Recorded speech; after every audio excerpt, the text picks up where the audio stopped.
নাম হচ্ছে পায়েল।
আজকের অনুষ্ঠানে আমার মনে হচ্ছে একটাই কথা যে মানুষের জন্মটা যেমন খুব সুন্দর, আমরা অন্তত তাকে বেঁচে থাকতে না দিতে পারি, আমরা তার পরে যে এত সুন্দর করে তাকে সম্মান দিতে চাইছি এবং দিচ্ছি, এটাই আমার কাছে সবচেয়ে ভালো লাগছে।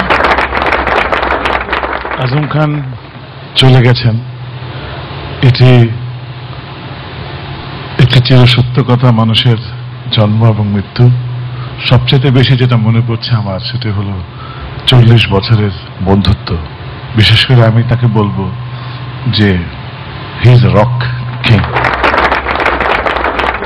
আজকের এই অনুষ্ঠানের আয়োজনটির জন্য আমি চ্যানেল আই কর্তৃপক্ষকে আন্তরিক ধন্যবাদ জানাচ্ছি একটি কারণে, যে একটি শিল্পীর যে পর্যাপ্ত সম্মান পাওয়া দরকার, হওয়া দরকার, সেটি চ্যানেল আই করেছে। এবং যারা আজকে এই অনুষ্ঠানে অংশগ্রহণ করছে, খুদে গান রাজরা, ওরাই তো ভবিষ্যতের আজম খান। ওর গান প্রথম যে রেকর্ডটি ওর বের হয়, সেটি ও নিজেও জানতো না, এটা আমার হাতে লুকোনো ছিল। আমি ওর বাসায় গিয়ে বললাম যে তুই কি খাওয়াবি বল আগে। তো আমরা 9 জন ছিলাম, আমার স্পষ্ট মনে আছে 48 টাকা দিয়ে অনেকগুলো মিষ্টি সিঙ্গারা সবকিছু আনা হলো। ও কিন্তু বারবার জিজ্ঞেস করছে কেন, কি হয়েছে।